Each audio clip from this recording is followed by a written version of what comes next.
நீதிபதிகள் சொல்றாங்க அது ஆகம விதிப்படி அது தப்பு, அங்க ஏத்தக்கூடாது, மலை உச்சியில ஏத்தக்கூடாதுன்றத நிரூபிக்கல இவங்க அப்படின்னு இது நல்ல கேள்வி. அப்படி சொல்லியிருக்காங்க தீர்ப்புல. இதுக்கு சில உதாரணங்கள் சொல்ல முடியும். கொஞ்சம் நீதிபதிகள் ரொம்ப வருத்தப்படுவாங்க. அது கண்டெம்ட் மாதிரி போகும். இப்போ தேவஸ்தானம் 2 பேர் போகலாம் அப்படின்னு வந்து ஆரம்பிப்பீங்க. அதுக்கப்புறம் பக்தர்கள் அங்கே போகக்கூடாதா, மலையே எங்களுக்கு தான் சொந்தம் அப்படின்னு அடுத்தது. இதெல்லாம் ஏற்கனவே எழுப்பியிருக்காங்க. நான் கற்பனையா சொல்லலை. சிக்கந்தர் பாஷா இங்கே ஒன்றும் புதைக்கப்படலை, அதனால இங்கேருந்து அதை எடுத்துடணும் அப்படின்னு சொல்லியிருக்கிறாங்க. ஒரு புனிதமான இடத்தில் மேலே புதைச்சிருக்கிறாங்க. இதெல்லாம் வந்து தீட்டான காரியம் என்ற பொருள்பட ஜிஆர் சாமிநாதன் தீர்ப்பு. இப்போ ராமரவிக்குமார் வந்து இங்கே கொளுத்தணும்ன்றார். இன்னொரு சோம சிவகுமார் இல்லை ஏதாவது ஒரு கிருஷ்ணகுமார் அவர் வந்து திருப்பரங்குன்றத்தில் ஒரு சுடுகாடு அப்படின்னு இது சிவனுக்கு புனிதமான இடம் சுடுகாடு, அங்க ஒரு விளக்கு ஏற்றணும் அப்படின்னு அவர் சொன்னாக்கா அப்ப நீதிபதி என்ன கேட்பாரு? இங்க ஏற்றக்கூடாதுன்றதுக்கு ஆகமத்தில் எதுனா இருக்கான்னு கேட்பாரு. சுடுகாடுன்னு சொன்னா இவங்க உடனே டென்ஷன் ஆயிடுவாங்க. ரகுபதி வேற சொல்லியிருக்காரு பணத்தை வந்து சுடுகாடு தான் நினைப்பாங்க, அதான மரபுன்னு அப்படி ஒப்பிட்டது வந்து பலருக்கு வந்து அது பிரச்சனையா இருக்கு. அண்ணாமலை கூட ஏங்க என்ன தப்பான ஒப்பீடு பண்ணி கேட்கிற இடமே தப்பான இடம். கேட்கிற இடத்துக்கு பக்கத்துல தான் பாயை வந்து பாடியை போச்சிருக்கிறான். அது இடம் உனக்கு ஓகே, என்ன பாயோட 7.5 இருக்கணும் உனக்கு. சீமான் அவர்கள்கிட்ட கூட இது சம்பந்தமா தீர்ப்பு குறித்து கேட்கும்போது மேல்முறையீடு எதுக்கு, ஏத்த சொன்னா ஏத்திரவன் தானே, அதுல நானே வந்து முருகன் இந்த விஷயங்கள்ல எவ்வளவு போராடி இருக்கிறேன், இதே தவன் தானே அப்படிங்கிறாங்க. மீனா கந்தசாமி அவங்க இன்னும் ஒரு படி மேல போய் ஒரு அமைச்சர் பேசுறது ரொம்ப அரகண்ட், தமிழர் மரபு இதுக்கு எதிராக வந்து பேசுறாங்க அப்படின்னு சொல்றாங்க. தமிழனை இந்துவை மிக்ஸ் பண்றது இந்த வேலையை சீமான் செய்யறாரு. மீனா கந்தசாமி எதுக்கு செய்யறாங்கன்னு எனக்கு தெரியல. கார்த்திகேயன் என்ற கடவுளை அவர்கள் எப்படி கருதுகிறார்? இதுக்கு மிருச்சகடிகம் என்ற ஒரு நாடகம் சான்ஸ்கிரிட் 6ஆம் 7ஆம் நூற்றாண்டு நினைக்கிறேன். அந்த நாடகத்துல ஒரு பிராமின் கேரக்டர் அவன் திருடன் ஆயிடும். திருட போகும்போது வீட்டுக்கு கண்ணம் வைக்கும் போது அவன் வந்து திருடர்களின் குலதெய்வமாகிய கார்த்திகேயனை வணங்குகிறேன் அப்படின்னு அதுல. அப்ப முருகன் திருடர்களின் கடவுளானது எப்படி? தீபத்தூண் என்று சொல்லப்படும் அந்த கல் நிற்கும் இடம் எங்களுக்கு சொந்தம் என்று முதல் முறையாக விஷமத்தனமான ஒரு வாதத்தை சக்போர்டு வைக்கிறது என்று இந்த தீர்ப்பு சொல்லுது. இப்படி சொல்லியிருக்கிறது தான் பிரச்சனைக்குரியதா எனக்கு தெரியுது. ஏனென்றால்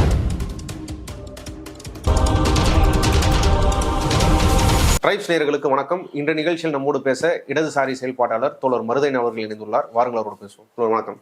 வணக்கம். ஓகே, திருப்பரங்குன்றம் மலை உச்சியில தீபம் ஏற்றுறது தொடர்பான 2 நீதிபதிகளோட தீர்ப்பு வந்து நேற்று முந்திரி வந்து வெளியிட்டிருந்தாங்க. நீதிபதி ஜெயச்சந்திரன் மற்றும் ராமகிருஷ்ணன் 2 பேர் நீதிபதியோட தீர்ப்பு. அதில் மலை உச்சி மேலே தீபம் ஏற்றுறது சரி, அது மரபாகவும் இருந்திருக்குது. தேவஸ்தானம் அதுக்கான ஏற்பாடு செய்யணும். தேவஸ்தான நபர்கள் அவங்க மட்டும் போய் ஏற்றினா போதும், வெளிநபர்களை அனுமதிக்க கூடாது அப்படின்ற தீர்ப்பு தான் அது. அது சரியா தப்பா அப்படின்னு அதுக்குள்ள போறதுக்கு முன்னாடி அதை ஸ்டேட்டை பத்தி சில விமர்சனங்கள் வந்து அந்த தீர்ப்புல கொண்டு வரப்பட்டது.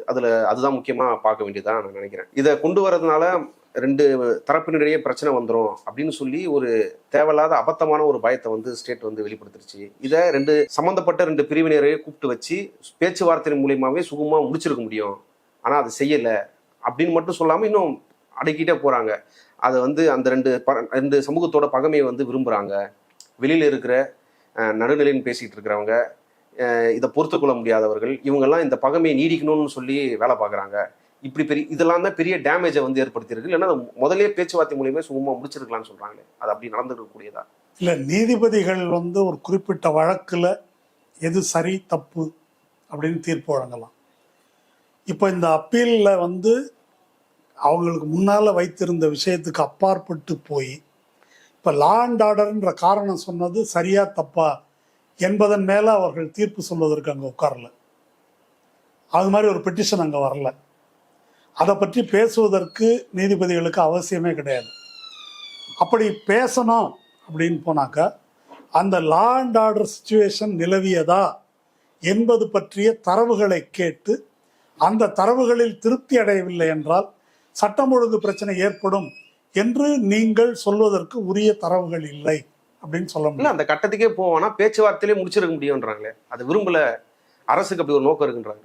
இல்லை, அதான் ஃபேக்ட்ஸுக்குள்ளேயே போகாம அரசின் நோக்கத்தை பத்தி இவங்க சொல்றாங்க. லா அண்ட் ஆர்டரை மெயின்டைன் பண்ற பொறுப்பு ஹைகோர்ட் ஜட்ஜுக்கிட்ட இன்னும் விடலைன்னு நினைக்கிறேன். லா அண்ட் ஆர்டரை மெயின்டைன் பண்றது அரசு நிர்வாகம் என்பது தேர்ந்தெடுக்கப்பட்ட அரசிடமும் அந்த அரசாங்கத்தால் இயக்கப்படுகின்ற போலீஸு, நிர்வாகத்துறை, ரெவென்யூ அதிகாரிகளிடம்தான் இருக்குன்னு நினைக்கிறேன். நீதிபதிகள் ஒருவேளை அந்த அதிகாரமும் தங்களுக்கு வேணும் அல்லது தாங்களே நாட்டை நடத்தலாம்னு நினைக்கிற மாதிரி தெரியுது எனக்கு அதை பார்த்தாக்க. அவர் சொல்லியிருக்கிறத பார்த்தா. இப்போது வைகோ ஒரு ஸ்டேட்மெண்ட் சொல்லியிருக்கிறதா கேள்விப்பட்டேன். என்ன ரத்த ஆறு ஓட வேண்டும் என்று நீதிபதிகள் விரும்புகிறார்களா அப்படின்னு அவர் சொல்லியிருக்காராம். இப்போ கேள்வி என்ன அப்படின்னு சொன்னால், 2 சமூகங்களுக்கு இடையே மோதல் வரும், அதனால இந்த விளக்கு ஏற்ற முடியாதுன்னு யார் சொன்னாங்க? எங்க சொன்னாங்க? அது நீதிபதியோட கற்பனை. அரசு சொன்னது லா அண்ட் ஆர்டர் சிச்சுவேஷன் இருக்குது. லா அண்ட் ஆர்டர் சிச்சுவேஷன் இருந்தது, எல்லாரும் கண் முன்னால பார்த்தோம். எல்லார் கண் முன்னாலேயும் ஜிஆர் சாமிநாதனுடைய தீர்ப்பு வந்து ராம ரவிக்குமார் சிஐஎஸ்எஃப் காரர்களோடு இங்கே வந்து சேருவதற்கு முன்னாலேயே நூற்றுக்கணக்கானவர்கள், நயினார் நாகேந்திரன் உள்ளிட்ட பிரமுகர்கள், பிஜேபிக்காரங்க ஆட்கள் திரண்டது உண்மையா இல்லையா?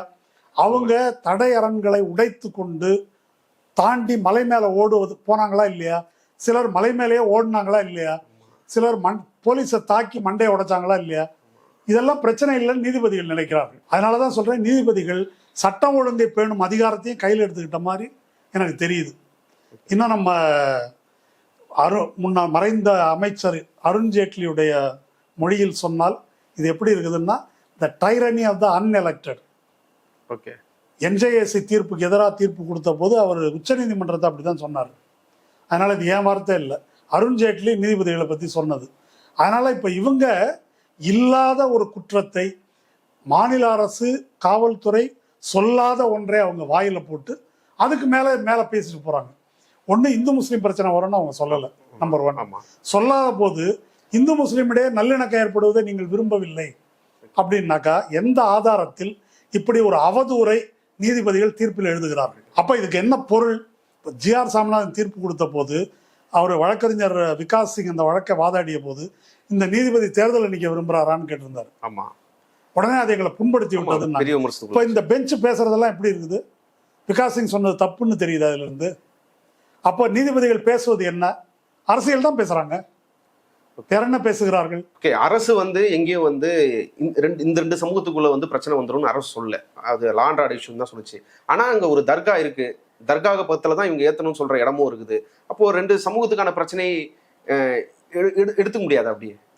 இல்லை, நான் ஒரு நிமிஷம் இந்த வழக்கை பற்றி பேசும்போது திரும்ப அங்கே ஒரு தர்கா இருக்கு என்ற காரணத்தினாலேயே இப்போ விளக்கேற்றுவதை தர்காக்காரங்க தான் தடுக்கிறாங்க மாதிரியும், அதை தர்காக்காரங்களை தாஜா பண்ணுறதுக்காக தமிழ்நாடு அரசு, இந்து விரோத திமுக அரசு அவங்க சொல்கிற மாதிரி அவங்க வந்து முஸ்லீமுக்கு ஆதரவாக செயல்படுது. இந்த சித்திரத்தை தான் இவர்கள் உருவாக்க விரும்புகிறார்கள். சில வேளையில் என்ன சொல்றாங்கன்னா, முஸ்லீமே அப்ஜெக்ட் பண்ணல, நீங்க எதுக்கு அப்ஜெக்ட் பண்றீங்க? பேச்சுவார்த்தைக்கு ரெடின்றாங்க. திரும்ப இது எங்க வருதுன்னா, இந்த பைனரி, இந்த இந்து வர்சஸ் முஸ்லீம் அப்படின்னு ஒன்று இருக்கிறதா கற்பனையா அவங்க சொல்றாங்க. நான் இந்த பிரச்சனையை வந்து இது அடிப்படையிலேயே இந்த வழக்கின் உண்மையான விவரங்களிலிருந்து இது திசை திருப்புகிறது. நான் இப்படி ஒன்று சொல்றேன், தர்கான்னு ஒன்று அங்கே இல்லை. தர்கா இல்லைன்னு வச்சுருங்க, திருப்பரங்குன்ற மலை தான் இருக்குது. மலையில உச்சி பிள்ளையார் கோயில் இருக்கு இல்லையா, சன்னதிக்கு மேலே இருக்கிற அங்கே அந்த தீபத்தூணில் ஏற்றிட்டு இருக்கிறாங்க. இப்போ ராம ரவிக்குமார்னு ஒருத்தர் வர்றாரு, வந்து இந்த உச்சியில் இடம் காலியாக தானே இருக்குது, இது வந்து பாதி இடத்துல நீங்கள் ஏற்றுறீங்க, உச்சியில் தான் ஏற்றணும், அங்கே ஏற்றுனா என்ன தீபத்தை அப்படின்னு கேட்குறாரு. திரும்ப சொல்கிறேன், தர்கான்னு ஒன்று இல்லைன்னு மறந்துடுங்க அப்படின்னு வந்து அவர் கேட்குறாரு.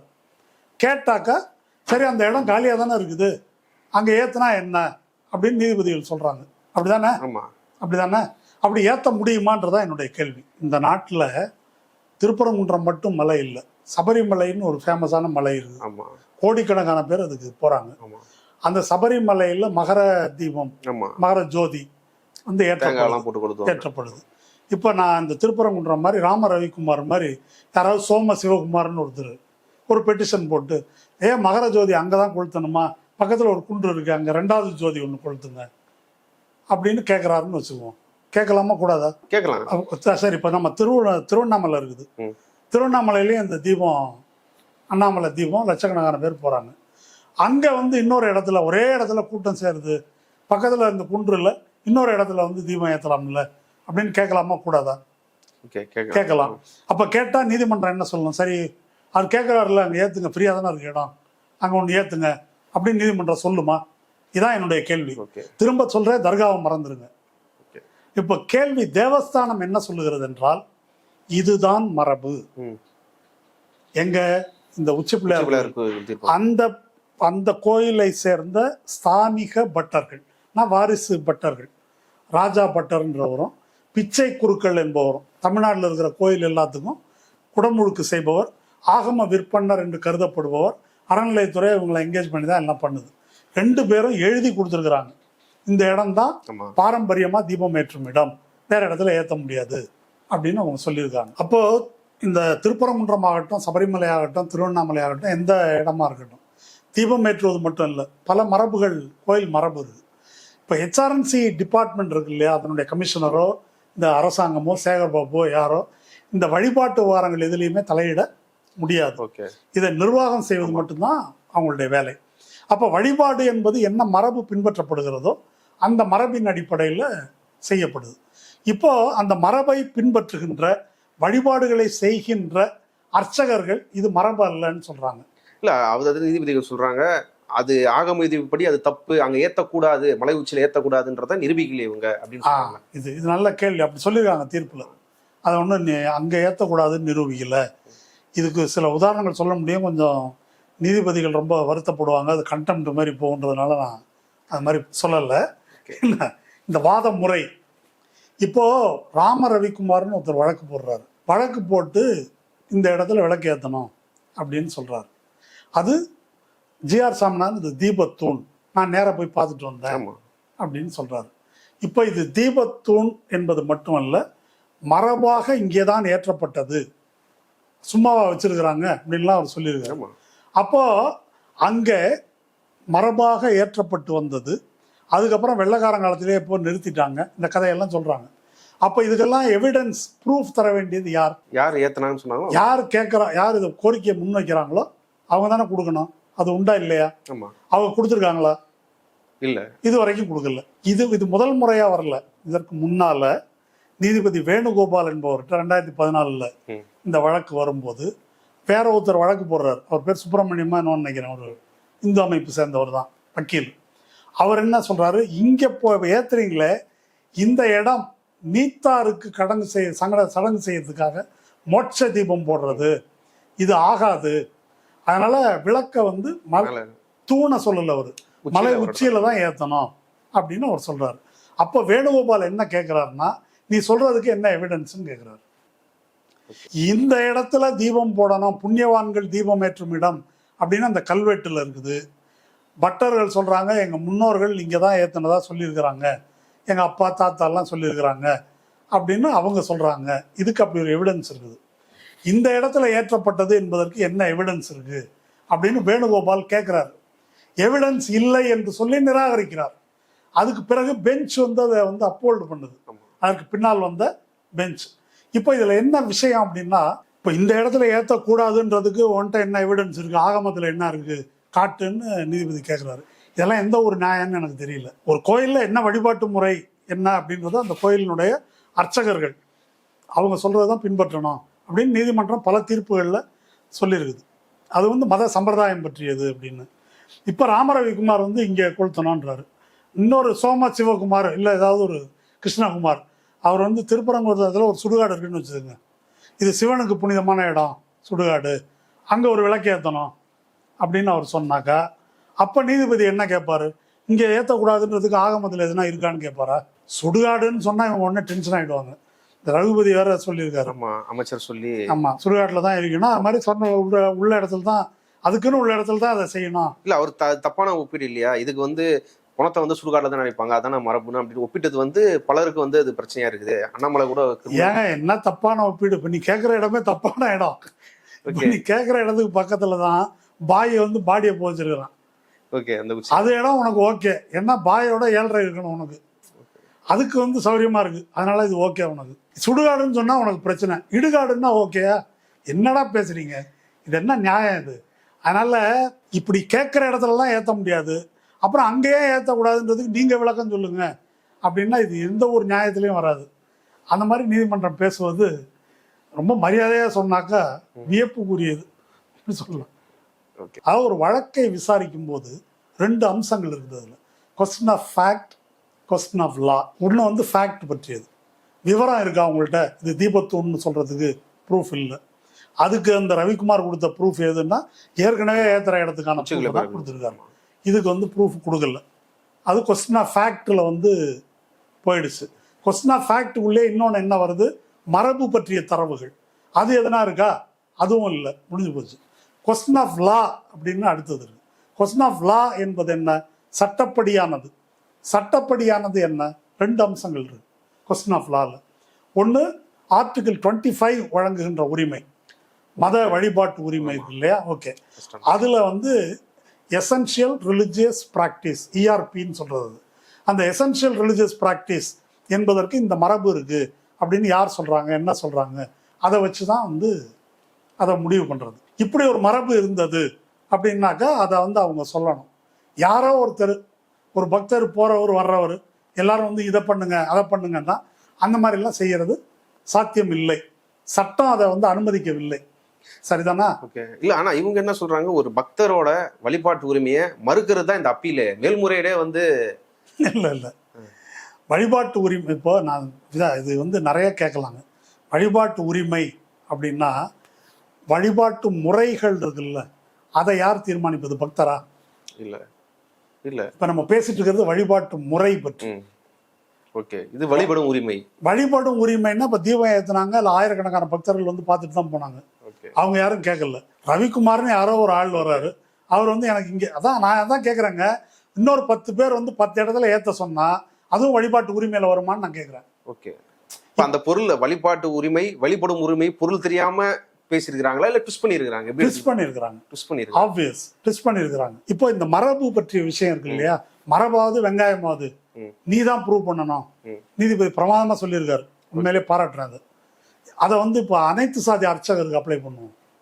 அனைத்து சாதி அர்ச்சகர்ல இந்த சிங்கிள் ஜட்ஜ் ஜிஆர் சாமிநாதன் இருக்காருல்ல, வயலூர் முருகப்பெருமான் கோயிலில் 2 சூத்திரர்கள் இந்த நம்ம அனைத்து சாதி அர்ச்சகர் திட்டத்தின் கீழ் பார்ப்பனர் அல்லாத 2 பேர் வந்து அர்ச்சகராக நியமிக்கப்பட்டாங்க. அந்த பார்ப்பன அர்ச்சகர்களின் குடும்பத்தை சேர்ந்தவர்கள் 2 பேர் வந்து பெட்டிஷன் போட்டாங்க. பாரத்வாஜ கோத்திரத்தை சேர்ந்தவர்கள் தான் நீங்கள் அர்ச்சகராக இருக்க முடியும், இவங்க அந்த கோத்திரத்தை சேர்ந்தவர்கள் அல்ல, அதனால இவங்களை நீக்கணும் அப்படின்னு சொல்லி அவங்க பெட்டிஷன் போடுறாங்க. ஜிஆர் சாமிநாதன் தான் விசாரணைக்கு வருது. ஜிஆர் சாமிநாதன் விசாரிக்கிறார். இது ஏற்கனவே பல முறை பேசியது, இந்த இடத்துல பொருத்தன்றதுனால ரிப்பீட் பண்ணுறாங்க. விசாரிக்கும் போது இதெல்லாம் அவங்க சொல்கிறாங்க. சொல்லும்போது இந்த பக்கம் அந்த பார்ப்பனர் அல்லாத அர்ச்சகர்களுக்கு வழக்கறிஞர் வாஞ்சிநாதன் அப்பியறாரு. அவர் என்ன சொல்றாரு, எங்க பையங்க பிரபு ஜெயபால் இந்த 2 பேர் இவங்களும் பாரத்வாஜ கோத்திரம் தான் அப்படின்னு அவர் சொல்றாரு. எப்படி சொல்றீங்கன்னு கேட்குறாரு நீதிபதி. எப்படி சொல்றீங்கன்னா அவங்க எப்படி சொல்றாங்களோ அப்படிதான் சொல்றோம். அவங்க எப்படி சொல்றாங்க, அவங்க அப்பாவோ அவங்க தாத்தாவோ நாமெல்லாம் பாரத்வாஜ கோத்திரம்னு சொல்லியிருப்பாங்க, பிரபு ஜெயபால் அப்பாவோ அது மாதிரி சொல்லியிருக்காரு அப்படின்ன உடனே நீதிபதிக்கு கோபம் வருது. கோபம் வந்து இவங்க பிராமின்ஸான்னு கேட்குறாரு. இல்லைன்னு அவர் சொல்றாரு. அப்போ எப்படி இது மாதிரி சொல்றீங்க, உங்க ஆர்குமெண்ட்டை விட்ரா பண்றீங்களா இல்லையான்னு கேட்குறாரு. இப்போ இந்த இடத்த எடுத்துங்க. இந்த இடத்துல பார்ப்பனர்களுக்கு மட்டும்தான் இந்த கோத்திரம் இருக்க முடியும், மற்றவர்களுக்கு இந்த கோத்திரம் இருக்க முடியாது என்பது ஆதாரபூர்வமானதா நீதிபதியின் கருத்தா? ஆதாரம் இல்லை, அப்போ ஒரு கருத்தாக எடுத்துக்கணும். பார்ப்பனர்களுடைய தாத்தாவும் அப்பாவும் சொன்னதை நம்பலான்னா சூத்திரனுடைய அப்பாவும் தாத்தாவும் சொன்னதை நம்பக்கூடாதுன்னு ஜிஆர் சாமிநாதன் சொல்றாரு. அவன் ஏதாவது விஏஓ சர்டிஃபிகேட் வச்சிருக்கிறான், என்ன எவிடன்ஸ் இருக்கு? இப்போ அமர்த்தியா சென்னுக்கு நோட்டீஸ் கொடுத்துருக்காங்க, 15 வயசுக்கு நீ பிறந்தது மாதிரி வருது, எப்படி பிறந்தேன்னு வந்து விசாரிக்கிறாங்க. அப்போ பாரத்வாஜ கோத்திரம் எப்படின்னு கேளு, ஒரு நோட்டீஸ் கொடு. எலெக்ஷன் கமிஷன் ஓட்டருக்கு கேட்குதுங்க, அர்ச்சகருக்கு பாரத்வாஜ கோத்திரத்துக்கு ஓலை சுவடி இருக்கா, செப்பு பட்டையா இருக்கா, என்ன கருமாதி இருக்கு காட்டு பார்ப்போம். நீ தானே சொல்லிக்கிற பாரத்வாஜ கோத்திரம்னு, அப்போ நீ சொல்லிக்கலாம், நான் சொல்லிக்க கூடாதா? அப்போ இந்த இடத்துல என்ன பேசுகிறார்கள் என்றால், இவன் தொட்டாக்க தீட்டாயிடும், சாமியே வந்து சிலையை விட்டு வெளியே போயிடுவாரு, நாடு நாசமாக போயிடும், இதெல்லாம் சுப்ரீம் கோர்ட்டில் சொல்லி சுப்ரீம் கோர்ட்டு ஒத்துக்கிட்டாங்க. சரிதானா? இப்போ நம்ம கேட்கறது, எந்த ஆகம விதியில் இந்த பட்டர் தான் பண்ணணும், அந்த ஆச்சாரியார் தான் பண்ணணும் அப்படின்னு எங்க எழுதியிருக்கு காட்டுங்கன்னா இது வரைக்கும் காட்டல. இவங்க சொல்றாங்க சிவாச்சாரியார் பட்டாச்சாரியார் தான் இருக்குதே தவிர இந்த குலத்தை சேர்ந்தவர்கள் ஒவ்வொரு இடத்துலையும் ஃபேமிலி ட்ரெடிஷனாக வாரிசு உரிமையை இவங்க வந்து மெயின்டைன் பண்ணிட்டு இருக்கிறாங்க. அதுக்கு எந்த ஆகமத்தில் எவிடன்ஸ் இருக்கு? எந்த எவிடன்ஸும் இல்லாமல் அதை வச்சிருக்கிறாங்க. இப்போ நம்ம வந்து நீ தான் பூஜை பண்ணான்றதுக்கு எங்கடா எவிடன்ஸ்ன்னு கேட்டால் அதை காட்ட மாட்டாங்க. ஆனால் அவங்க நம்ம கிட்ட கேட்குறாங்க. இது புரியுது இல்லையா? அப்போ உங்களுக்கு ஆகமம் மரபு பற்றிய கவலை எப்போ வருதுன்னா, பாப்பா அங்கே இருக்கணும்னா நீதிமன்றம் அந்த பக்கத்தில் இருக்கும். இங்கே வந்து என்ன அப்படின்னா, இங்கே ஏத்துனாக்கா இதில் பிஜேபிக்கு அரசியல் ஆதாயம் இருக்குது, பச்சையாக இருக்குது. யார் அங்கே வந்து நிற்கிறான்? பக்தனா நிற்கிறான், அவன் தான் மூஞ்சிலே எழுதியிருக்குது. நயனார் நாயகன் தான் வந்து நிற்கிறான். எந்த இந்து உள்ளூர் இந்து எவனா வந்தானாங்க? யாரும் வரல. அப்போ இந்துன்னு பேசுறதே மோசடி. இது பிஜேபியின் கோரிக்கை, சங்க பரிவாரின் கோரிக்கை. மோகன் பகவத்தும் அந்த வரக்கூடிய அமைச்சர்களும் இவங்க தான் பேசிட்டு இருக்கிறானுங்க, உள்ளூர்காரங்க யாரும் பேசல. அதுல இருந்து இதனோட யோக்கியதை தெரியுது. அப்ப என்ன உங்களுக்கு பாயிண்ட் அப்படின்னாக்கா, மரபு என்பது உங்களுக்கு வசதியா இருக்கு, உங்கள் அதிகாரத்துக்கு பயன்படுது, உங்க அரசியலுக்கு பயன்படுது அப்படின்னா அந்த மரபை நீங்க எடுத்துக்குவீங்க. வேணும்னா கொஸ்டின் பண்ணுவீங்க, வேணும்னா அது கொஸ்டின் ஆமா, இப்ப உங்களுக்கு அது தேவைப்படுது. ஏன்னா இங்க அயோத்தியாக்குறதுக்கு, கலவரம் பண்றதுக்கு, பிரச்சனை பண்றதுக்கு இங்க விளக்கேத்துனா உங்களுக்கு சௌரியமா இருக்கும். அதை அப்படியே பில்டப் பண்ணி மசூதி இடிப்பு கொண்டு போவீங்க. அது உங்க அரசியலுக்கு ஆதாயத்துக்கு பயன்படுறது. யாரை மீன் பண்றீங்க? உங்கள்லாம் பிஜேபி, வேற யாரு? பிஜேபி இல்ல, நீதிபதிகளும் வழிவகுத்துறாங்களே. ஆமாமா, நீதிபதிகள் அதை வழிமொழிகிறார்கள், அவ்வளவுதான். அதனால இப்போ இதை சொன்னாக்கா நீ ஆதாரம் காட்டு அது தீபத்தூண் இல்லைன்றதுக்கு. ஏங்க உங்க வீட்டுக்குள்ள நான் வந்து உட்காந்துக்கிறேன், வேணாம் அது ஏன் அதெல்லாம் வேணாம். உங்க வீட்டுல ஒரு பூஜை அறை இருக்குது. ஓகே, ராம ரவிக்குமார் வராரு, ராம ரவிக்குமார் அங்க நான் வழிபடணும் அப்படின்னு சொல்றாரு, நீங்க உள்ள விட மாட்டேன்னு சொல்றீங்க. ஏன் நான் வழிபட்டா என்ன, என்னுடைய வழிபாட்டு உரிமை மறுக்கிறீங்களா அப்படின்னு கேட்குறாரு. கோர்ட்டுக்கு போறாரு. கோர்ட் என்ன சொல்லுது அப்படின்னு சொன்னா, ஏன் ராம ரவிக்குமார் வரக்கூடாதுன்னு சொல்றீங்க, அவருடைய வழிபாட்டு உரிமை நீங்க மறுக்கிறீங்க அப்படின்னு. இல்லைங்க, இது ஏன் இடம், உங்க இடம்ன்றதுக்கு என்ன ஆதாரம் இருக்கு? ஆதாரத்துக்கு நீங்க ஏதோ காட்டுறீங்கன்னு வச்சுக்கோங்க. ஆனா இந்த நியாயம் எப்படி இருக்குதுன்னு நீங்க சொல்லுங்க, இந்த நியாயம் எப்படி இருக்குன்னு சொல்லுங்க. இந்த கோர்ட் வழங்கியிருக்கிற நியாயம் அப்படிதான் இருக்குது. இப்போ ராம ரவிக்குமார் வீட்டுக்குள்ள நுழைவதை தடுக்கணும் அப்படின்னா நீங்க பட்டா பத்திரம், உங்களுடைய டாக்குமெண்ட்டு இதெல்லாம் எடுத்துட்டு போய் நீதிபதியை கும்பிட்டு விழுந்து, இது மாதிரி இது எங்க வீடுங்க ஐயா, அதனால அப்ப கூட ராம ரவிக்குமாருடைய வழிபாட்டு உரிமைக்காக நீதிபதி பேசினாலும் பேசலாம். அந்த தரத்துல தான் இந்த தீர்ப்பு இருக்குது. ஏற்கனவே நீதிபதி ஜி.ஆர். சாமிநாதன் அவர்கள் இந்த வழக்கெடுத்தப்போ இங்க ஏத்தலாமா கூடாதான்ற பிரச்சனை பத்தி அவர் இருக்கும்போது ஏற்கனவே 2 நீதிபதிகள் கொண்ட அமர்வுகள்லாம் இதுல தீர்ப்பு சொல்லியிருக்கு, சுப்ரீம் கோர்ட் தீர்ப்பு சொல்லியிருக்குது. அதை இவர் ஓவர் கம் பண்ண முடியாது, அது ரிஜுடியேஷன் சொல்லி விமர்சனங்கள் உள்ளாகுச்சு. ஆனா இப்போ 2 நீதிபதிகள் கொண்ட அமர்வு தான் இந்த தீர்ப்பை வழங்கி இருக்குது. இதை எப்படி பாக்குறது? அவங்க இது ரெஸ் ஜூடிகேட்டா, முன் தீர்ப்பு தடை என்பது இதில் வராது. அதை எப்படி சொல்றாங்க அப்படின்னாக்கா, இந்த தீபத்தூண் அப்படின்னு இதுக்கு முன்னால யாரும் கேட்கல, அதனால இது இல்லை அப்படின்ற மாதிரி ஒரு வியாக்கியானம் அதுல போகுது. இப்போ இந்த முன் தீர்ப்பு தடை என்பதை பற்றி தெரிஞ்சுக்கிறதுக்கு முன்னால இந்த குறிப்பிட்ட வழக்கோட வரலாறு இருக்கு இல்லையா, மலை உச்சியில் ஏற்ற வேண்டும் எங்க தர்காவுக்கு பக்கத்துல அப்படின்றது முதல்ல ராம ஐயர் வழக்கிலிருந்து தொடங்கி அந்த பிரச்சனை நிராகரிக்கப்பட்டு வருகிறது. அது கிடையாது அப்படின்னு நிராகரிக்கப்படுகிறது. அப்புறம் இந்த காலகட்டத்துக்கு வந்த பிறகு இப்போ 2 நீதிபதிகள் அமர்வு, இங்க ஜெயலலிதா ஆட்சி காலத்துல, எடப்பாடி ஆட்சி காலத்துல எல்லாம் 2 நீதிபதிகள் இதை ரிஜெக்ட் பண்ணியிருக்கிறாங்க. என்ன அடிப்படையில்? சம்பிரதாயமா ஏற்றும் இடம் அதுதான், இந்த இடத்துல ஒரு சம்பிரதாயம் இருக்கிறது என்பதற்கு எந்த ஆதாரமும் தரல. அது தூணோ இல்ல உச்சியோ எதுவோ, அதுக்கு எந்த ஆதாரமும் தரல. அப்போ நீ ஒரு இடத்த கிளைம் பண்ணணும்னாக்கா நீ அதுக்கு ஆதாரம் கொடுக்கணும், நீ கொடுக்கல, அதனால இங்க முடியாது அப்படின்னு சொல்லிதான் 2 நீதிபதிகள் அமர்வு நிராகரிச்சிருக்குது.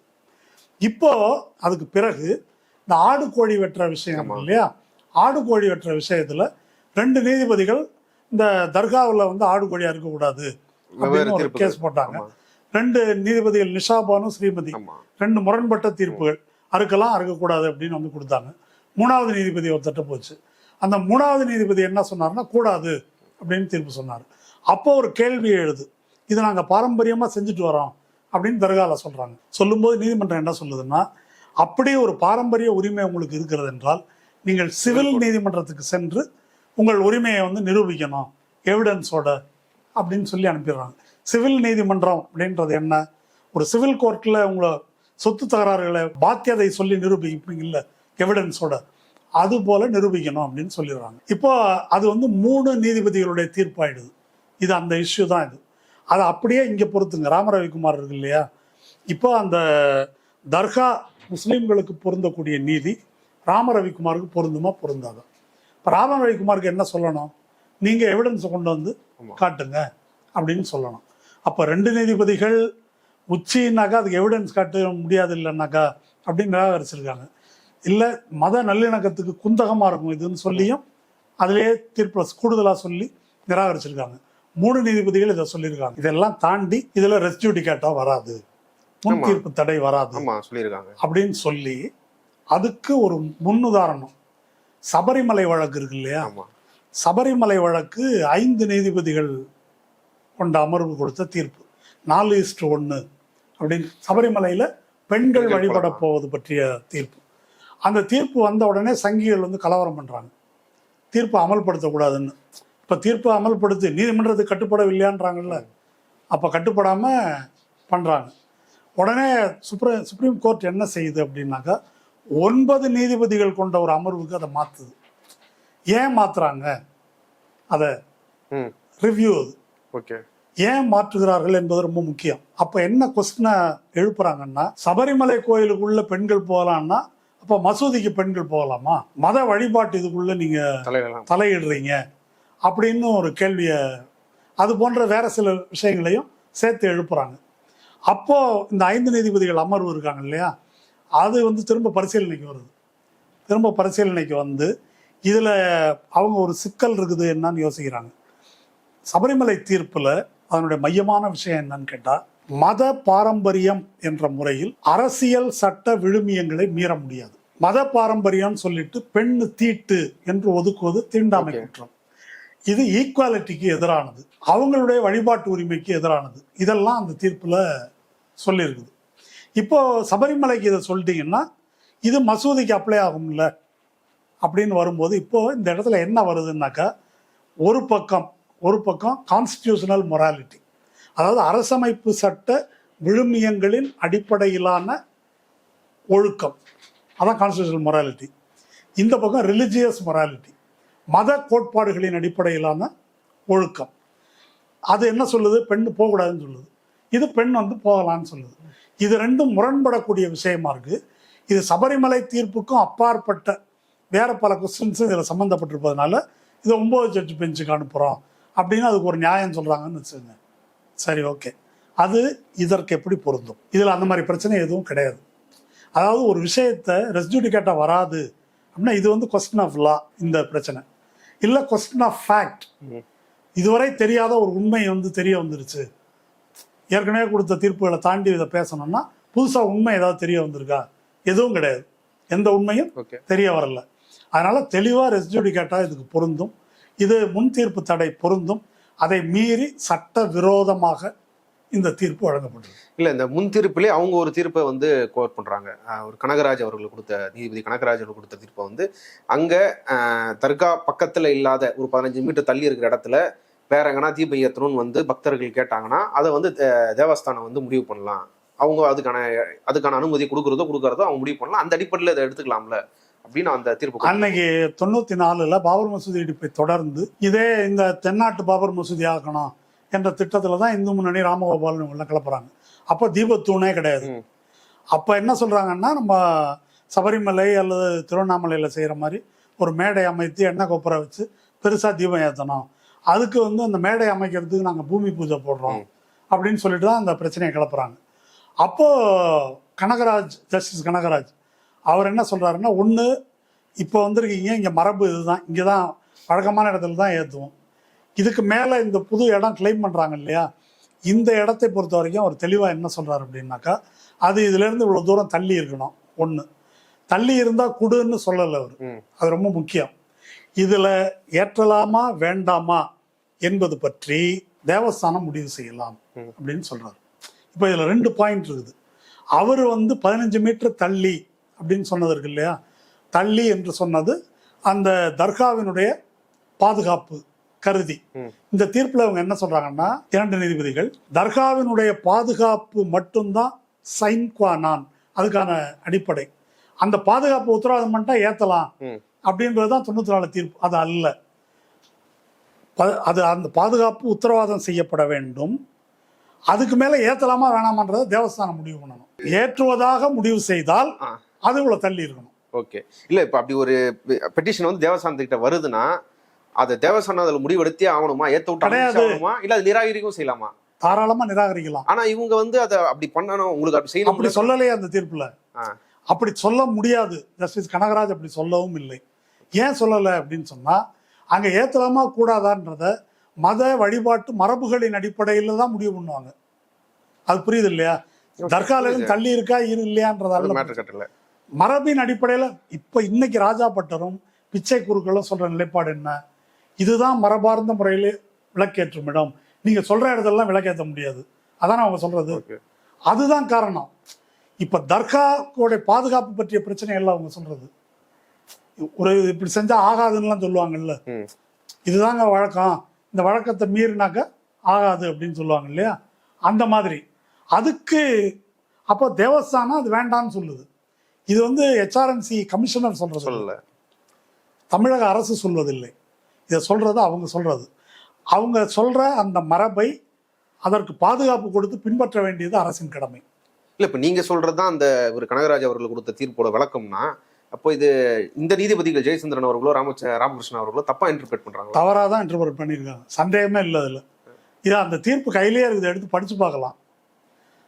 கனகராஜ் இவங்க சொல்கிற மாதிரி இருந்தால் இப்போ ஜிஆர் சாமிநாதனோ இந்த நீதிபதிகளோ உத்தரவிட்டது போல 15 மீட்டர் தள்ளி இந்த இடத்தில் விளக்கு ஏற்றுங்கள் அப்படின்னு சொல்லியிருக்கலாமே. சொல்லியிருக்கலாமா கூடாதா? ஏன் சொல்லலை? ஏன் சொல்லலைன்னா அப்படி சொல்லக்கூடிய அதிகாரம் நீதிமன்றத்துக்கு கிடையாது. ஆனால் அவங்க இப்போ ஜெயச்சந்திரன் அவர்கள் இதுக்கு முன்னாடி ஆர்குமெண்ட்ஸ் கேட்டாங்கல்ல, கேட்கும்போது முறையா பெட்டிஷன் அவங்க வந்து ஈஓ கிட்ட கொடுத்துருந்தாரு ராமரவிக்குமார். நீங்க கமிஷனர் கிட்ட முறையா பெட்டிஷனை கொடுத்தா உங்களுக்கு ஏத்தலான்றத வந்து அதை அனுமதிக்கலான்றத நீதிபதியே சொல்லியிருக்காரு அப்படின்னு ஓப்பன் கோர்ட்ல அவர் அதை தான் சொல்றாரு, முன் வைக்கிறாரு. அப்போ இது இவங்க மேல ஒரு தப்பாக அக்யூசியேஷனை வெளில வந்து பரப்புறது மாதிரி தானே இருக்கு. யார் மேல? தேவஸ்தானம் மேல. இல்ல தேவஸ்தானத்துக்கிட்ட நீங்க யார் வேணா பெட்டிஷன் கொடுக்கலாம், அவங்க அதை முடிவு செய்வார்கள். அந்த முடிவுல உங்களுக்கு ஆட்சேபம் இருந்தால் கோர்ட்டுக்கு போவீங்க. இப்ப ரவிக்குமார் போன பெட்டிஷனே காமெடியான பெட்டிஷன். ரவிக்குமார் வந்து அவர் சில ஆதாரங்கள்லாம் புக்கை போட்டு திருப்பரங்குன்ற நூல் ஆதாரமா போட்டு விளக்கு தூணெல்லாம் போட்டு இங்க தீபம் ஏற்றணும்னு பெட்டிஷன் போடுறாரு. நல்லது, அங்கதாங்க ஏற்றிருக்கிறோம் அப்படின்னு பதில் கொடுத்துட்றாங்க. இதுக்கப்புறமா அவர் எதுக்கு கோர்ட்டுக்கு போறாருன்னு தெரியல. அவர் பெட்டிஷன் கொடுத்ததே உச்சி பிள்ளையார் கோயில் கொடுத்து, இப்போ அந்த பெட்டிஷனை எடுத்துக்கிட்டதே அபத்தமா இருக்கு. அவர் கோரிக்கையே நிறைவேற்றப்பட்டு விட்டது, ஏற்கனவே அதுதாங்க நாங்கள் பண்ணிட்டு இருக்கிறோம் அப்படின்னு பதில் கொடுத்துட்டாங்க. இந்த பெட்டிஷனை ஜிஆர் சாமிநாதன் எப்படி அட்மிட் பண்ணாரு? அதுவே கேள்வி. என்ன அடிப்படையில் அட்மிட் பண்ணீங்க? ஃபோர்ஜரின்னு தானே அவர் கிளைம் பண்ணணும் ராமரவிக்குமார. ஏங்க, ராமரவிக்குமாருடைய பெட்டிஷன்ல தீபத்தூண் என்ற சொல்லே கிடையாது. தீபத்தூண் என்பது ஜிஆர் சாமிநாதனின் கண்டுபிடிப்பு. இதெல்லாம் நீதிமன்றமா இது என்னன்னு எனக்கு தெரியல. சரிதானா? இது பெட்டிஷனரே வந்து ராமரவிக்குமாரா ஜிஆர் சாமிநாதனான்னு இப்போ குழப்பமா இருக்கு. அவர் ஜிஆர் சாமிநாதன் ஒரு பக்தர் என்ற முறையில் தாராளமாக பெட்டிஷனராக இருக்கலாம். ஆனால் அவர் பெட்டிஷனராகவும் நீதிபதியாகவும் ஒரே நேரத்தில் இருக்கிறது சாத்தியம் இல்லைன்னு நினைக்கிறேன் சட்டப்படி. ஓகே, இப்போ அது அந்த இடத்துல ஏற்றலாமான்றதுல இப்போ அந்த இடமே இப்போ வந்து இந்த தீர்ப்பு மூலியமா மறுபடியும் சிக்கலாக இருக்குது. வஃப் வந்து அது தன்னோட இடம்னு சொல்லி அது நிரூபிக்கல, அதுக்கான ஆதாரங்கள் கொடுக்கல அப்படின்றதையும் தீர்ப்புல சொல்றாங்க. அந்த இடம் என்னவா இருக்குன்றத காலகட்டத்தில் என்னவா இருந்ததுன்றதையும் ஒரு இன்டர்பிரேஷன் வந்து கொடுத்துருக்குறாங்க. இப்போ அந்த இடம் என்ன மாதிரியான சிக்கல்ல மறுபடியும் இல்லை, அந்த இடம் அவர்களுடையது அல்ல அப்படின்னு சொல்லி இந்த பெஞ்ச் சொல்லுது. அந்த இடம் இந்த தீபத்தூண் என்று சொல்லப்படும் அந்த கல் நிற்கும் இடம் எங்களுக்கு சொந்தம் என்று முதல் முறையாக விஷமத்தனமான ஒரு வாதத்தை போர்டு வைக்கிறது என்று இந்த தீர்ப்பு சொல்லுது. இப்படி சொல்லியிருக்கிறது தான் பிரச்சனைக்குரியதா எனக்கு தெரியுது. ஏனென்றால் 2-3 விஷயம் நான் சொல்றேன். ஒன்று, ஜிஆர் சாமிநாதன் அமர்விலேயே இதை கிளைம் பண்ணியிருக்கிறாங்க, அது ரெக்கார்டில் இருக்கு. ஒன்று. ரெண்டாவது, இந்த இடம் பற்றிய பிரச்சனை இல்லை. இப்போ 2021 ஜஸ்டிஸ் இளங்கோ முன்னால ஒன்று வருது, லாங் பெண்டிங் ஒரு விஷயம் இருக்குது. ராமையர் தீர்ப்பு, பிரைவி கவுன்சில் தீர்ப்பில் இருந்து அந்த தர்கா, நெல்லித்தோப்பு, அதற்கு செல்லுகின்ற பாதை உள்ளிட்ட ஹில் டாப் அனைத்தும் தர்காவுக்கு சொந்தம் அப்படின்றது தான் அந்த பிரைவி கவுன்சில் தீர்ப்பில் இருக்கிறது. இப்போ அந்த ஹில் டாப் அனைத்தும் என்றால் என்ன பொருள்? அதை அளந்து சர்வே பண்ணி மெஷர் பண்ணி மார்க் பண்ணணும் என்பதை 2 தரப்பும் ஏற்றுக்கொண்டிருக்கிறார்கள். ஆஸ் ரீசன்ட்லி ஆஸ் 2021 2021 2 தரப்பும் ஏற்றுக்கொண்டிருக்கிறார்கள். இப்போ இதை மார்க் பண்ண வேண்டி இருக்குது, அளந்து யாருக்கு எந்த இடம் சொந்தம்னு மார்க் பண்ணணும். அப்படி மார்க் பண்ணுவதற்கு முன்னால அந்த இடத்தை பற்றி உரிமை கொண்டாடுவதற்கு இல்லையா, அது இது அவங்களுக்கு சொந்தம் இல்லை, தேவஸ்தானத்துக்கு சொந்தம் என்று பேசுவதற்கான அடிப்படையே கிடையாது. இது வந்து 2வது விஷயம். 3வது, இப்போ இந்த விஷயத்துக்காக ஜிஆர் சாமிநாதன் நேராக போறாருல்ல, அப்போ அந்த வழக்குலேயும் தர்கா கமிட்டியை லேட்டாக தான் வக்ஃபை வந்து லேட்டாக தான் இம்ப்ளீட் பண்ணுறாரு. போகும்போது அவங்கள நேராக கூட்டின்னு போகவும் இல்லை, வரக்கூடாதுன்னு ஆர்டர் போடுறாரு. அவராக போய் பார்த்துட்டு தர்காவுக்கு காம்பவுண்ட் இருக்குதான்னு கேட்டால் இருக்குன்னாங்க. அப்போ அது வரைக்கும் தான் உனக்கு சொந்தம். இதெல்லாம் யார் முடிவு பண்ணுறது? இந்த 2021 தீர்ப்புக்கு என்ன பொருள்? பிரைவி கவுன்சில் தீர்ப்புக்கு என்ன பொருள்? அதனால் இது முழுவதும் ஒரு கட்ட பஞ்சாயத்து பாணியிலான ஸ்டேட்மெண்ட்டாக இருக்குதே தவிர இது எதுவும் சட்டபூர்வமான அணுகுமுறையாக இல்லை. அவங்க அதை கிளைம் பண்ணுறாங்க. கிளைம் இல்லை அப்படின்னு சொன்னாக்கா அது யாருக்கு இடையிலான டிஸ்பியூட்டு? ராம ரவிக்குமாருக்கு வேலை இல்லை. இது தேவஸ்தானத்துக்கும் வக்ஃப் போர்டுக்கும் இடையிலான பிரச்சனை. தேவஸ்தானமும் வக்ஃப் போர்டும் சர்வேயரை வச்சு நாங்கள் அளந்துக்கிறோம்னு சொல்லிட்டாங்க. இதில் ராம ரவிக்குமாரோ நீதிமன்றமோ உள்ளே வர்றதுக்கு ஏதாவது வேலை இருக்குதா? இல்லை, அவர் எந்த அடிப்படையில் அதை சொல்கிறாங்கன்னா, தேவஸ்தானத்துக்கு சொந்தமான ஒரு இடத்துல அப்படி ஒரு தூண் இருக்கும்போது அங்கே ஏற்றணும்னு பக்தர்கள் விருப்பம் இருக்கும்போது அதை தடுக்கிறதுன்றது தப்பு. அதைத்தான் நான் சொல்கிறேங்க. நான் இந்த நேர்காணல் தொடக்கத்தில் சொன்னேன்ல, தர்கா என்றொன்று இருக்கிறது என்பதை மறந்து விடுங்கள். மலை மட்டும்தான் இருக்குது. நீ சொன்ன இடத்துலலாம் விளக்கேற்ற முடியாது. ஆர்டிகிள் 25 அதை அனுமதிக்கலை. அப்படி செய்ய முடியாது. இப்போ நிறைய ஆதாரம் கேட்குறாங்க. எனக்கு பேச போனால் கடுமையாக பேசலாம். சிதம்பரத்தில் தெற்கு வாயில மூடி வச்சிருக்கிறாங்க. எதுக்கு மூடிருக்காங்க? அது நந்தன் நுழைந்த வாயில் என்று கருதப்படுது. அதை அடைச்சி வச்சிருக்கிறாங்க. அதை துறை அப்படின்னு சொல்லிட்டு மாகாயிகா போன்ற அமைப்புகள், விடுதலை சிறுத்தைகள் கட்சி எல்லாரும் போராட்டம் நடத்திருக்காங்க.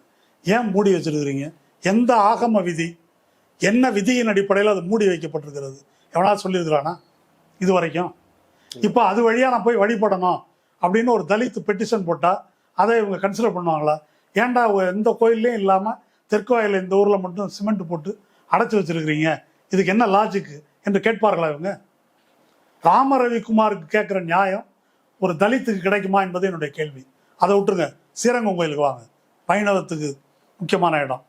இங்கே மேற்கு வாயிலுக்கு பேர் என்ன தெரியுமா? சக்கிலியன் வாயில். அதை சிமெண்ட் போட்டு அதை மூடி இருக்காங்க. பெருமாள் அந்த பக்கம் போக மாட்டார். அந்த வாசலில் சக்கிலியர்கள் இருந்தாங்க. கோயிலுக்குரிய தொண்டுகளை அவர்கள் செய்து வந்தார்கள். சக்கிலியன் வாயில் அதை மூடி இருக்காங்க. அதை என்ன செய்யலாம்?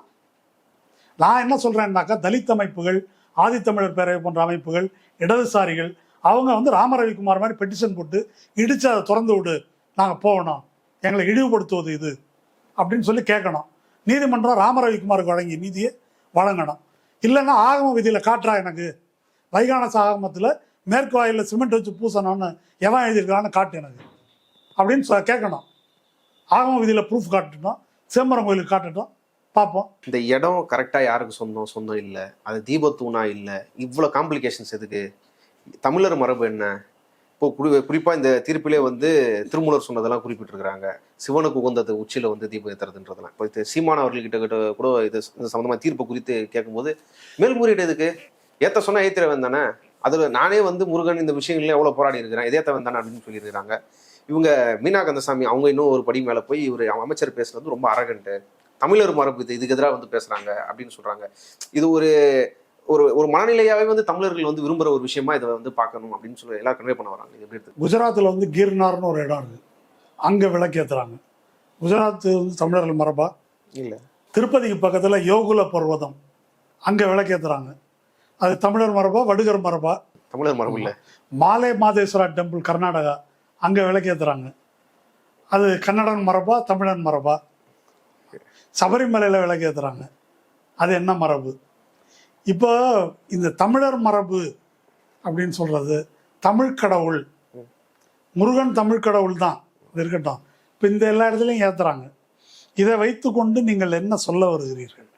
அவன் தமிழர் மரபும் இந்து மரபும் வேறல்ல, ஒன்றுதான் அப்படின்றது பிஜேபியோடைய ஆர்குமெண்ட். இப்போ நீங்கள் பல பேரை கோட் பண்ணீங்க, முக்கியமானவரை விட்டுட்டீங்க, ஜிஆர் சாமிநாதன். ஜிஆர் சாமிநாதனுடைய தீர்ப்பில் இது இருக்குது. எது? குன்றின் மேல் விளக்கேற்றுவது தமிழர் மரபு. இதெல்லாம் ஒரு ஆர்குமெண்ட்டான்னு எனக்கு தெரியல. இப்போ குன்று இருக்கும் இடமெல்லாம் குமரன் இருக்கும் இடம். சரி, அப்போ சென்ட் தாமஸ் மவுண்ட்ல குமரன், ஊட்டி மலையில் குமரன், ஏலகிரியில் குமரன், ஏற்காடில் குமரன் ஏன் இல்லைன்னு நான் கேட்குறேன். இப்போ குன்று இருக்கும் இடமெல்லாம் குமரன்னா எனக்கு என்னங்க லாஜிக்? இது ஒரு பேச்சா? இது மாதிரி குன்றின் மேல் இட்ட விளக்கு, குடத்தில் இட்ட விளக்கு, இதெல்லாம் ஒரு நீதிமன்றத்தில் உரிமை கோருவது தொடர்பான பிரச்சனையில் உள்ள வாதமா? அடுத்து இந்த தமிழனை இந்துவை மிக்ஸ் பண்ணுறது, இந்த வேலையை சீமான் செய்கிறாரு. மீனா கந்தசாமி எதுக்கு செய்கிறாங்கன்னு எனக்கு தெரியல. என்ன அந்த வேலையை தான் சீமான் பண்ணிட்டு இருக்காரு. அதை முதல்ல செஞ்சது யாரு? இது பெரியார் மண் அல்ல, பெரியாழ்வார் மண். தமிழில் இருக்கிற இலக்கியங்கள்லாம் என்ன நாத்திக இலக்கியமாக இருக்குது, கம்பராமாயணமா, அது அவங்க எடுக்கிறாங்கல்ல, அந்த மாதிரி அது அவர்களுடைய மெத்தடு. அதனால் இந்த இந்து என்ற அடையாளத்திற்குள் இது எல்லாம் உள்ள கொண்டு வரப்பட்டு விட்டது. இப்போ முருகனை சொன்னாக்க தமிழ் கடவுள் நம்ம சொல்கிறோம். இல்லை வடக்க கூட கார்த்திகேயன். ஆமாம் அப்படி சொல்கிறாங்களே, அப்படி சொல்கிறாங்க. வடக்க கார்த்திகேயன் சொல்கிறாங்க. அது இவங்க சங்கிகள் உடனே வாதாடுறாங்க, பிரிவினைவாதம் இது அங்கே கூட தான். அது கூட கார்த்திகை தீபம் தான்.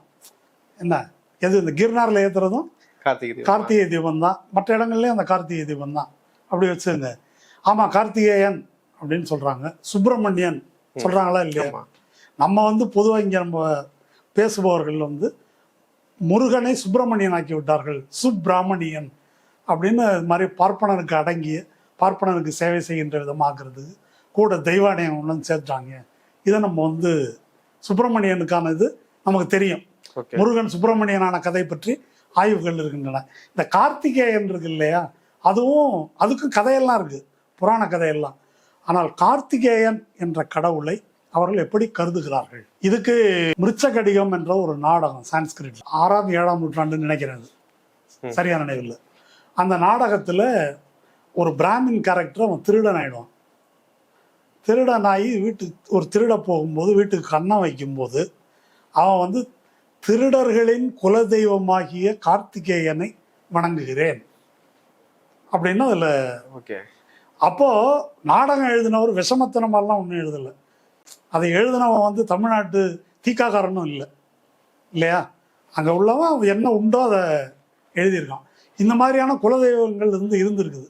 அப்போ முருகன் திருடர்களின் கடவுளானது எப்படி பழங்குடி மக்கள் அசுரர்கள் அரக்கர்கள் என்று சித்தரிக்கப்பட்டார்களோ அந்த மாதிரி தங்களுக்கு எதிரான சக்திகளாக இந்த மண்ணின் மைந்தர்களை சித்தரிப்பதன் ஒரு அங்கமாக தான் முருகன் கார்த்திகேயனாக்கி திருடர்களின் கடவுளாக மாற்றப்படுகிறான்.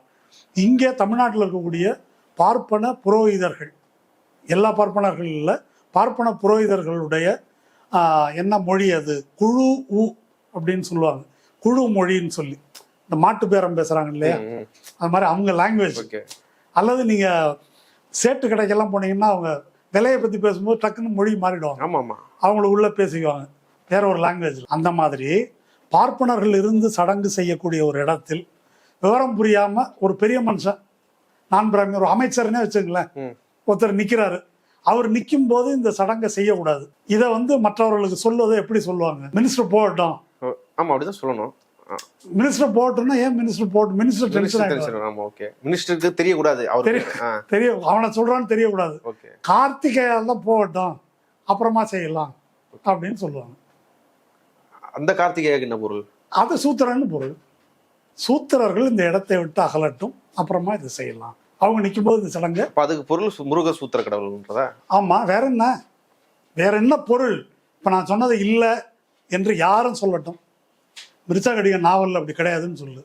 இல்லை புரோகிதர்கள்ட்ட அப்படி வழக்கு இல்லை, அவனுங்க சத்தியமா இல்லைன்னு சொல்லுவாங்க. விசாரிச்சு பாருங்க, யார்கிட்டையும் விசாரிச்சு பார்க்கலாம். ஆக அதனால நான் சொல்ல வருவது என்ன அப்படின்னா, முருகனையோ தமிழ் கடவுள் என்று மாலன் இதெல்லாம் சொல்லிக்கலாம். அது பழகருப்பையா சொல்லிட்டு இருக்காருல்ல, சைவம் தான் எங்கள் மதம், இந்து கிடையாது, திராவிட மதம், ஏதோ உளறிட்டு இருக்காரு. இது நீ என்ன வேணா சொல்லிக்கலாம், அதுக்கு ஆதாரமெல்லாம் இருக்கலாம். ஆனால் நடைமுறையில் என்ன? நடைமுறையில் இதெல்லாம் உச்சரிக்கப்பட்டு விட்டது. அதனால நம்ம ஃபைட் பண்றது என்ன? பார்ப்பனிய விழுமியங்கள், பார்ப்பன தர்மத்துக்கு எதிராக ஃபைட் பண்றோம். அதன் அடிப்படையிலான ஒரு பாசிஸ்ட் கும்பல் இந்த அரசியலை முன்வைத்து வருகிறது. அப்போ அதை எதிர்த்து நம்ம ஃபைட் பண்ணணுமே தவிர, இது தமிழ் மரபு, தமிழ் கடவுள், இப்போ தமிழுக்குள்ள அவனே பூந்துக்கிறான், நீங்களே எதுக்கு அதுக்குள்ள ஓடுறீங்க? அப்படி பொதுவான தமிழ் மரபு எதையும் இந்துத்துவத்துக்கு எதிராக நிறுத்த முடியாது. அப்படி நிறுத்த முடியாதுன்றதுனால தான் திராவிட இயக்கம்னு வந்தது. இத்தனையும் பேசிட்டு திரும்ப பழைய கழனிப்பானையில் கையை விடுற மாதிரி வேலையை நம்ம பண்ண முடியாது. சீமான் வேணா செய்யலாம், அறிவாளிகள் இந்த வேலையை செய்யக்கூடாது. இப்போ இந்த தீர்ப்புல இன்னொரு அம்சம், அதாவது ஜிஆர் சுவாமிநாதன் பெட்டிஷனரே போய் ஏற்றலாம் அப்படின்னு அதை இவங்க 144 போட்ட பிறகு அது கொடுத்தாருல, அதை இவர் எடுத்துக்கல. தேவஸ்தானமே போய் அந்த ஆட்களே போய் ஏற்றணும், எவ்வளோ பேர் ஏற்றணுன்றதெல்லாம் இவங்க ஆர்கியாலஜி டிபார்ட்மெண்ட்ல இருந்து அதை முடிவு பண்ணிக்கிட்டோம் அப்படின்னு அதை ரெஸ்ட்ரிக்ட் பண்றது இருக்குல்ல. வெளியாட்கள் உள்ள போய் எதுவும் மசூதியாண்ட போய் எதுவும் செஞ்சிடாம தேவஸ்தான ஆட்களே போயிட்டு வர்றது, அந்த ஒரு பாதுகாப்பை உத்தரவாதப்படுத்துறதுன்றது இந்த தீர்ப்புல இருந்து எடுத்துக்க முடியாதா?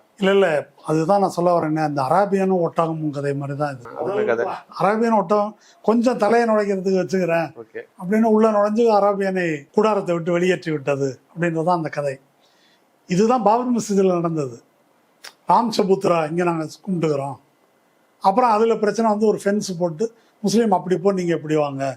அதுக்கப்புறம் இந்த சபுத்ராவில் சின்னதாக ஒரு கோயில் கட்டிக்கிறோம். இல்லை வேணாங்க. அப்புறம் விக்கிரகம் திடீர்னு வந்துருச்சு. 2 பேருக்கும் வேணாம் மூடிடு. இது எப்படி படிப்படியாக போச்சு. அதுபோல் இது ஃபஸ்ட்டு ஸ்டெப். இது அடுத்த ஸ்டெப்பு அடுத்தது உள்ளே போவாங்க. அடுத்தது உள்ளே போவாங்கன்றதுக்கு என்ன ஆதாரம் அப்படின்னா அதுதான் எல்லா இடத்துலையும் அவங்க செஞ்சிட்ருக்குறாங்க. அதோட இந்த இடத்துல குறிப்பாக என்னன்னா, இவங்க சொல்லக்கூடிய இந்த தீபத்தூண் என்று சொல்லக்கூடிய அந்த பில்லர், இதை ரீச் பண்ணுறதுக்கு தர்காவுக்கு போகிற அந்த படிக்கட்டு வழியாக தான் இதுக்கு போகணும். அதுவே பிரச்சனையை உருவாக்குவதற்கு அடிப்படை. சரிதானா? இப்போ தேவஸ்தானம் 2 பேர் போகலாம் அப்படின்னு வந்து ஆரம்பிப்பீங்க. அதுக்கப்புறம் பக்தர்கள் அங்கே போகக்கூடாதா? இதெல்லாம் இந்த உரிமை கூட எங்களுக்கு கிடையாதா? மலையே எங்களுக்கு தான் சொந்தம் அப்படின்னு அடுத்தது. இதெல்லாம் ஏற்கனவே எழுப்பியிருக்காங்க. இப்போ நான் கற்பனையாக சொல்லலை. 94 இந்து முன்னணி தர்காவை எடுக்கணும்னு சொல்லியிருக்காங்க. எச் ராஜா தர்காவை எடுக்கணும்னு சொல்லியிருக்காரு. அல்லது இங்கே கீழே அது ஒன்றும் அவர் சிக்கந்தர் பாஷா இங்கே ஒன்றும் புதைக்கப்படலை, அதனால் இங்கேருந்து அதை எடுத்துடணும் அப்படின்னு சொல்லியிருக்கிறாங்க. ஒரு புனிதமான இடத்தில் மேலே புதைச்சிருக்கிறாங்க. இதெல்லாம் வந்து என்னது தீட்டான காரியம் என்ற பொருள்பட ஜிஆர் சாமிநாதன் தீர்ப்பில் இருக்குது. அது இருக்கக்கூடாதுன்றது அதுக்கு பொருள் என்ன? அது பொருள் என்ன? சமாதிகள் இருக்கக்கூடாது அங்க. ஆமா, இல்ல அவர் அதை ஏன் இது எழுதணும்? அதை எதுக்கு எழுதணும்? இப்ப உங்க பிரச்சனையே அது இல்ல. அப்ப நீங்க உங்களுக்கு அது வந்து உறுத்துது. அது யாருக்கும் உறுத்தலைங்க இதனால. பெட்டிஷனரே அதுல சொல்லல அது அங்க இருக்க கூடாதுன்றது அவரோட கோரிக்கை சொல்லல.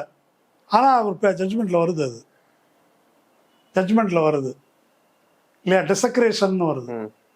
டெசக்ரேஷன் தான் அந்த இடத்த வந்து இழிவுபடுத்துவதா whatever அந்த மாதிரி வச்சுக்கலாம். அப்போ இந்த மாதிரி சொல்லியிருக்கிறாங்க. அதனால இப்படி போவது என்பது ஒரு தொடக்கமா இருக்கும். அடுத்த புள்ளிகள் வந்து அடுத்ததை நோக்கி போகும். அதுதான் பாபரி மசூதியோட ஒப்பிட்டு சொன்னேன் நான். அது இவங்களுடைய பொலிட்டிக்கல் அஜெண்டா. இது ஒரு இறை நம்பிக்கை சார்ந்த ஒரு கோரிக்கை அல்ல. இது ஒரு பொலிட்டிக்கல் அஜெண்டா. அதனால அவர்கள் அதை நோக்கி போவார்கள் என்பதில் எந்த ஐயமும் கிடையாது. அதை நோக்கினா தர்கா அங்கே இருக்கக்கூடாதுன்ற பிரச்சனை அதை நோக்கி போவார்கள். அதை நோக்கி எடுத்துகிட்டு போகிறது தான் உங்களுடைய பொலிட்டிக்கல் அஜெண்டா. இந்த தீர்ப்பு, அதாவது ஜிஆர் சாமிநாதன் அவர்களுக்கு கொடுத்த தீர்ப்பை இவங்க எப்படி பார்க்குறாங்கன்னா, அந்த ஜிஆர் சாமிநாதனே கூட நடுவில் கண்டெம்ட் விசாரிக்கும் போது சொல்லியிருந்தார், இது வெறும் வந்து தீபம் ஏற்றும் உரிமை சம்பந்தமான விஷயம் கிடையாது.